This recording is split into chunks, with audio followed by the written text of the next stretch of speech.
Hanging by the Moment. Chapter 1. Make sure you wipe down ketchup and mustard bottles, Pasha Badalov's father called over his shoulder as the pair trudged into the back door of the little diner. Sharon said they looked like shit when we closed up Wednesday night.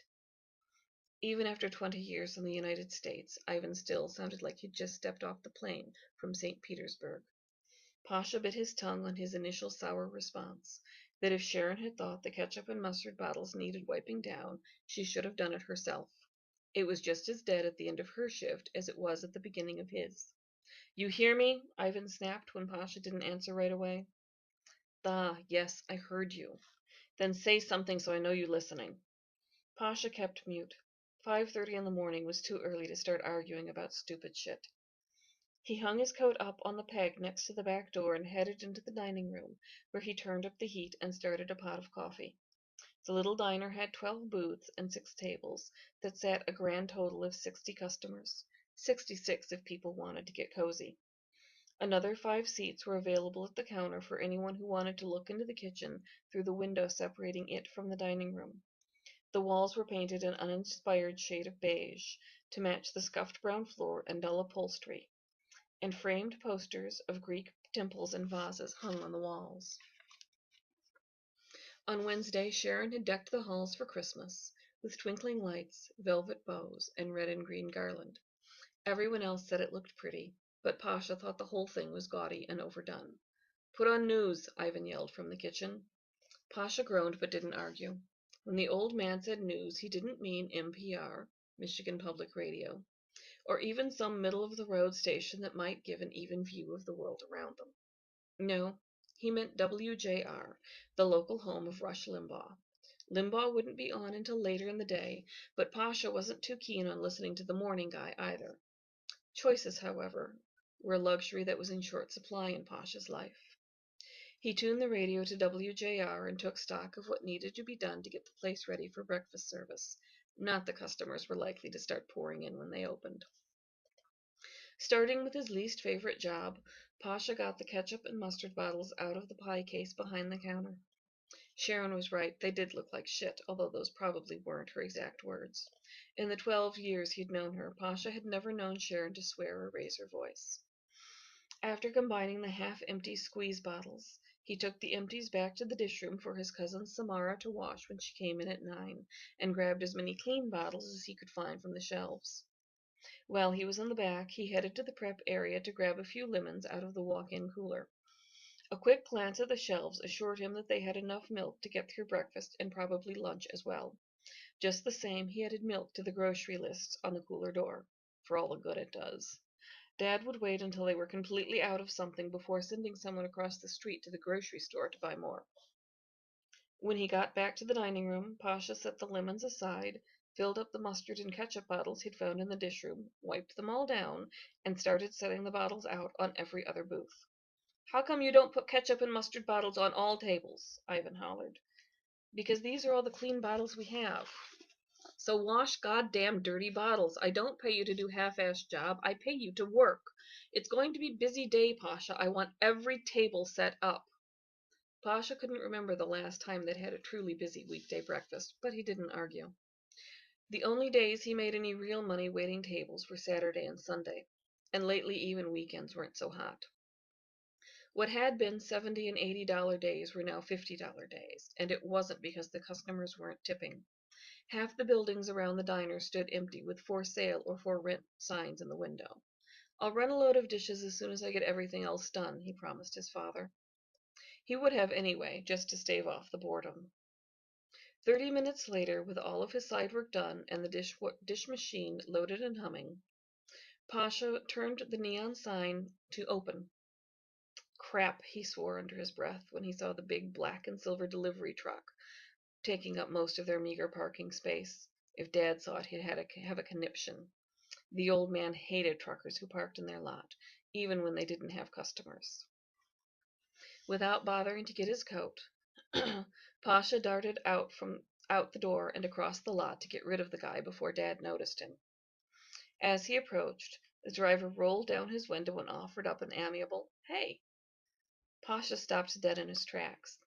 It wasn't just the guy's unexpectedly friendly attitude that made him stop short. It was that the man was gorgeous. He had caramel-colored skin, warm chocolate brown eyes, and thick jet black hair that hung in a loose braid draped over one shoulder. And his smile, God, what a smile! Heat rushed to Pasha's cheeks as he realized he was gawking. He cleared his throat. You're blocking our lot. We just opened up. Sorry about that. My GPS died and I'm trying to get someone on the phone to help me figure out where I am, but nobody's picking up at the office, which I suppose isn't your problem. The driver's smile turned apologetic. I'll get out of your lot. He leaned back into the cab.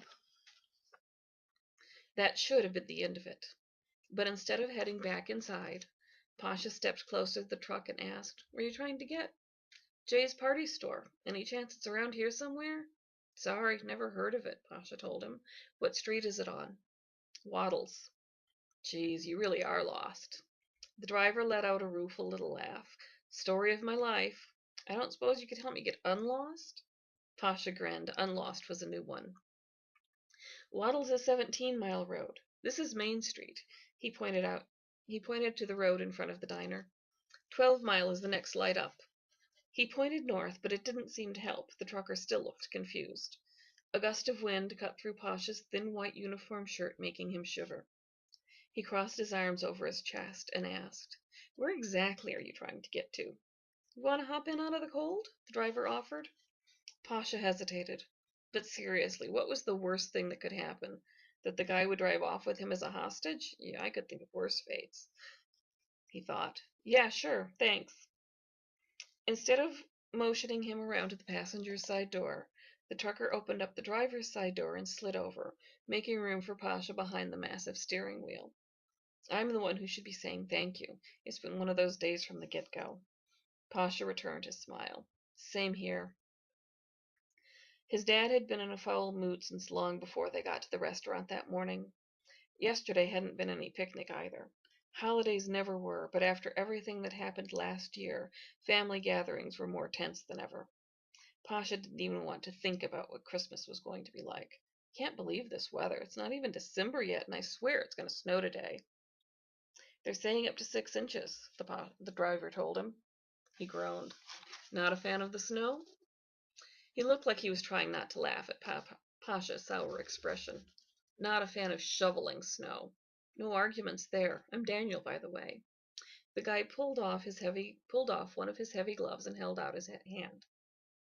Daniel's grip was strong but not overpowering, and his hand was big and warm and thick with calluses. Heat crept into Pasha's cheeks again as he realized it was his turn to introduce himself. I'm Pasha. Interesting name. Yeah, I get that a lot. Interesting was one of the nicest things people had to say about his name. It's sort of short for Pavel, which is Russian for Paul. I tried going by that for a while, but he was babbling. He pulled his hand back into his lap. Sorry, you're probably more interested in getting back on the road. Only because I have to get this stuff delivered by 7 or my boss is going to have my ass, and not in a fun way. Daniel's brows shot up and his lips curled into a mischievous grin. Pasha blinked. Then he gave himself a good mental shake. There was no way Daniel meant that the way it sounded. Statistically speaking, 1, maybe 2 out of every 10 people was gay, which meant that no matter where he went, the odds would always be against him meeting another gay man, except at a gay bar. And if I ever ran into this guy there, he wouldn't give me the time of day. It was just like his friend Ty said, the beautiful ones stuck together. And Pasha wasn't beautiful. He wasn't Quasimodo or anything, but he wasn't tall and fit, and he'd never been thin. A 38-inch waist might not make him obese, but added to that very average looks and short ash-brown hair that was starting to thin, and you came up with the kind of guy other men simply were not clamoring to meet. Pasha cleared his throat. The easiest way to get to Waddles from here is to head north on Main. Take a left out of the lot, he clarified. Then added, Main turns into Livernois when you hit 14 Mile. What cross street are you looking for? DeQuinder? It came out sounding more like a question than a statement. When you get to Waddles, make a right. DeQuinder's only a few miles down.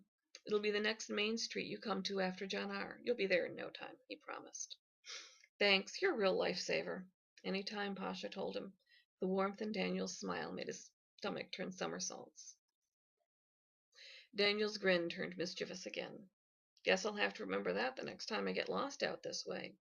Or maybe I should get lost on purpose just to have an excuse to come see you again. He waggled his brows, and for just a second Pasha forgot how to breathe.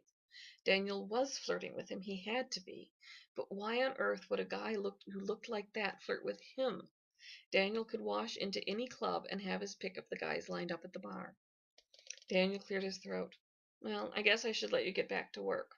Thanks again for helping me get back on track here. Did he really sound as disappointed as Pasha thought he did? Or am I just hearing what I want to hear? He supposed there was only one way to find out. Do you want to come in for a cup of coffee or something before you hit the road? What was the worst that could happen anyway? He'd get the polite brush off and never see Daniel again? Wish I could, sugar, but I'm behind schedule as it is. Yeah, right, sorry. Polite brush off it is. He turned to open the door, but the sound of Daniel's voice stopped him. You here all morning?